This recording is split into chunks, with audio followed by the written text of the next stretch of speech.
आधारित जे तंत्रज्ञान आहे त्यानुसार आपल्याला उपलब्धता या सगळ्या गोष्टींची होईल।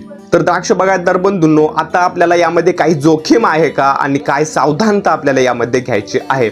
या तंत्रज्ञानाचे फायदे खूप आहेत, पण काही जोखीमही आहेत, काही तोटे देखील आहेत।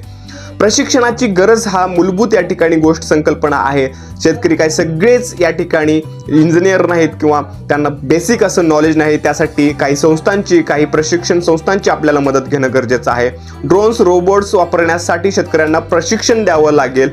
त्याचबरोबर प्रारंभिक खर्च जो आहे या तंत्रज्ञानाचा खूप महाग आहे। यामध्ये मोठी गुंतवणूक आपल्याला संघटनात्मक पद्धतीने करावी लागणार आहे, कारण की शेतकऱ्यांचा ग्रुप करून जर आपण यामध्ये इन्व्हेस्टमेंट केली, गुंतवणूक केली तर हे आपल्याला फायद्याचं ठरेल। भाडेतत्वावरती आपण ही संकल्पना राबवण्यात यशस्वी ठराल, त्यासाठी आपले शेतकरी गट तयार होणं गरजेचं आहे।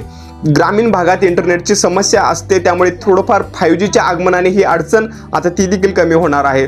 आता नेहमीच एकंदरीत सल्ला काय, तर नेहमी विश्वासार्ह कंपन्यांकडून तंत्रज्ञान खरेदी करा आणि स्थानिक कृषी सेवा केंद्राचा सल्ला घ्या। फार्मिंगो क्रॉप केअर तुमच्यासोबत प्रत्येक अडचणीमध्ये तुमच्यासोबत आहे। त्याचबरोबर मित्रांनो, आमच्याकडनं तुम्हाला काही औषधं पाहिजे असतील, इतर औषध दुकानांपेक्षा ही कमी दरामध्ये आम्ही तुम्हाला उपलब्ध करू। यामध्ये कसलीही तुमच्याकडनं डिलिव्हरी फीस घेणार नाही। त्याचबरोबर आमच्याकडनं काही तुम्हाला द्राक्ष शेती तंत्रज्ञानाबद्दलची पुस्तकं हवी असतील तर आमच्या व्हॉट्सअप क्रमांकावरती आम्हाला नक्की संपर्क करा। आणि सगळ्यात महत्त्वाचं म्हणजे एप्रिल छाटणीचं आमचं हे शेड्यूल नक्की खरेदी करा।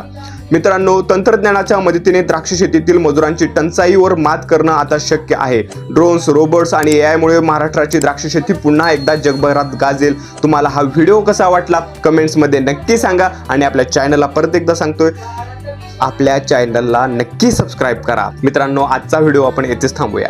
धन्यवाद।